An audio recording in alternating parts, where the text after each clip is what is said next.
Hola, hoy vamos a hablar de valoración preanestésica. Primero vamos a definirla como un proceso clínico que precede a la administración de anestesia antes de un procedimiento quirúrgico. Consiste en la obtención de información de distintas fuentes, en la educación y orientación del paciente y elección de la anestesia. Dentro de sus objetivos vamos a encontrar reducir la mortalidad perioperatoria, recabar información acerca de la historia clínica y solicitar pruebas de laboratorio necesarias para la intervención quirúrgica, valorar los índices de riesgo anestésico quirúrgicos, obtener del paciente el consentimiento informado, valorar la situación social del paciente, familiarizar al paciente con información preoperatoria y mejorar la calidad asistencial. Por lo tanto, debemos tener una historia clínica adecuada, contando con datos de filiación del paciente, problema actual, otros trastornos conocidos y ya ir a lo que va a ser los antecedentes.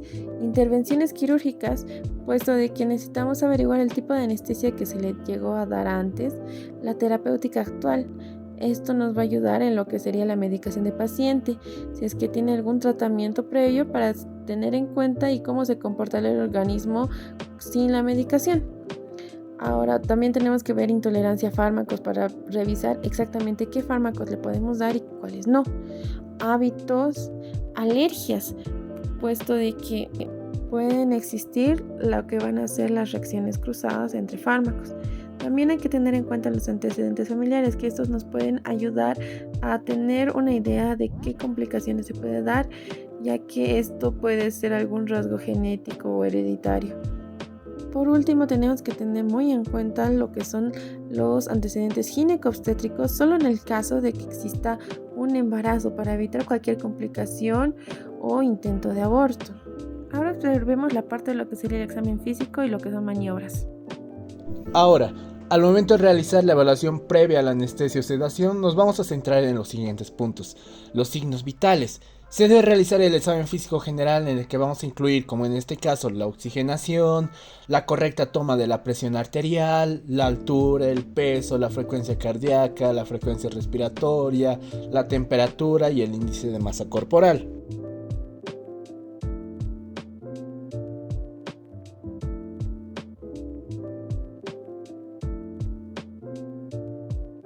Ahora, al momento de realizar la evaluación cardiovascular, nosotros nos podemos centrar en estos puntos: la frecuencia cardíaca, ruidos cardíacos extras, latidos irregulares o extrasístoles, algún soplo cardíaco. Ahora, en la evaluación pulmonar, nosotros debemos tener mucha concentración en ver la calidad de los sonidos respiratorios.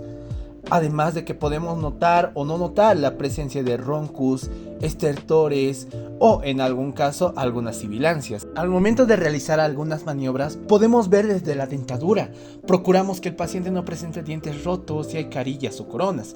En este caso podemos utilizar lo que es la puntuación de Mallampati, donde nos vamos a basar en la visibilidad de la base de la úvula, istmo de las fauces, paladar blando, para ver si hay una facilidad en la intubación. Además de que podemos medir lo que es la abertura de la boca, esto con una cinta métrica o con nuestros dedos, en cual vamos a cuantificar midiendo la distancia entre los incisivos superiores e inferiores, tras haber solicitado al paciente que abra completamente la boca. La distancia tiromentoniana, que es la escala de Patila-Aldrete, que se realiza desde la parte inferior de la mandíbula hasta el borde superior de la tiroides. Y la amplitud de movimientos del cuello, que es la distancia esternomentoniana, que es la prueba de Saba, que valora la movilidad cervical y la vamos a clasificar en 4 clases. Dentro de los laboratorios previos que se le van a pedir al paciente, estos se les van a llamar como exámenes de rutina, los cuales van a ser lo que es la biometría hemática, química sanguínea, prueba de coagulación, hematocrito, hemoglobina, el tiempo parcial de tromboplastina, la glucemia, creatinina y lo que se añadiría recientemente por la pandemia, que es el COVID. Esto es más en cuenta para tener lo que va a ser la química sanguínea y los factores de coagulación que no lleguen a afectar o perjudicar lo que va a ser nuestra intervención quirúrgica. Lo que van a hacer los exámenes de gabinete van a llegar a ser estudios realizados al paciente antes de la administración de la anestesia para evaluar el estado físico y riesgo al que va a estar expuesto. Podemos encontrar lo que es el rayos X de tórax y lo que va a ser el electrocardiograma, que se va a tener una valoración si es que se llegan a tener síntomas desde los que son los 40 o 60 años.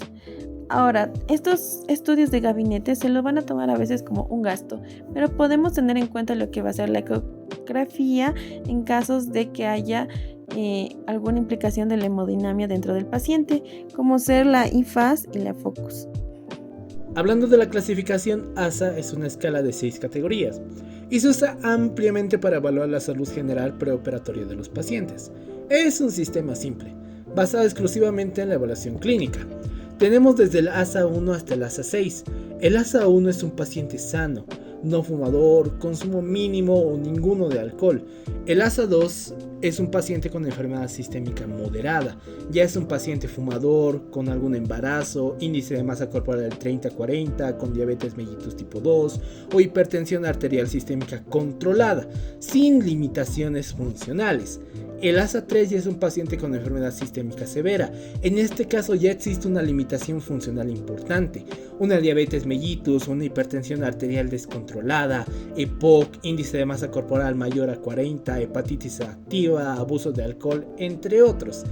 El ASA 4 es un paciente con enfermedad sistémica severa, un paciente con infarto agudo de miocardio, una disfunción valvular severa, la reducción importante de la fracción de eyección, una sepsis, entre otros. El ASA 5 es un paciente moribundo, cuya supervivencia es nula si no se realiza la cirugía. Por ejemplo, un aneurisma abdominal torácico roto, un trauma masivo, una hemorragia intracraneal con efecto de masa, entre otros. Y el ASA 6 es un paciente declarado con muerte cerebral y es un soporte vital para la procuración de órganos. Ahora, pasemos a hablar del ayuno. Durante la anamnesis debemos preguntar por antecedentes de reflujo gastroesofágico, disfagia u otras alteraciones de la motilidad gastrointestinal, así también como trastornos metabólicos, diabetes mellitus en este caso, que pudiesen aumentar el tiempo de vaciamiento gástrico y aumentar el riesgo de regurgitación y aspiración. Si la evaluación preanestésica se hace antes del día de la intervención, debe instruirse al paciente sobre el periodo de ayuno y las posibles consecuencias de su incumplimiento. Si el paciente informa no haber cumplido los periodos de ayuno recomendados, el anestesiólogo debe evaluar el riesgo versus el beneficio de realizar el procedimiento. En la tabla estamos viendo algunos ejemplos. Por ejemplo, tenemos los líquidos claros, en las que se recomienda un ayuno por lo menos de 2 horas para la ingestión de estos líquidos, con excepción de ¿cuál? Del alcohol, sin importar tanto el volumen como la calidad del líquido ingerido: agua con o sin gas, bebidas gaseosas, jugos de frutas sin pulpa, té o café.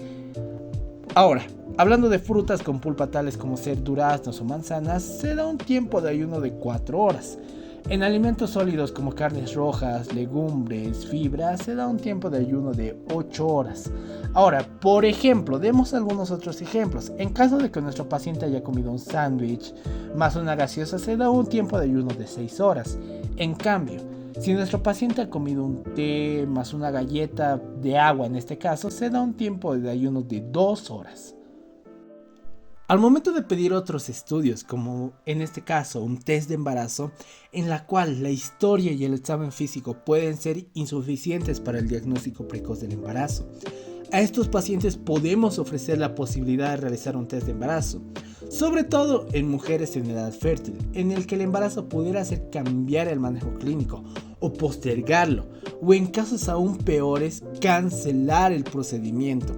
El test de VIH puede solicitarse cuando el paciente pertenece a un grupo de riesgo, como ser drogadictos, homosexuales, pacientes con transfusiones, hemofilia, hemodiálisis, entre otros. Pero ojo, este debe contar con la voluntad del paciente para realizarse este test. Otros exámenes de evaluación cardiovascular muchas veces puede ser necesario la interconsulta con un cardiólogo o la solicitud de exámenes agregados, como ser una ecocardiografía. Esto en casos de que la hemodinamia pueda estar alterada. Podemos pedir una ecocardiografía FAST, una ecocardiografía IFAST o una ecocardiografía POCUS. También podemos pedir un test de esfuerzo, cateterismo cardíaco, entre otros. Esto según el balance riesgo-beneficio en pacientes con riesgo cardiovascular o en algunos tipos de cirugía. Otros exámenes de evaluación pulmonar, de nuevo, podemos pedir la ayuda de un especialista o la solicitud de exámenes agregados. Una espirometría, gases en sangre arterial, de nuevo, según el balance riesgo-beneficio y de acuerdo al tipo de cirugía. Muchas gracias por su atención y espero les haya gustado el video. Gracias.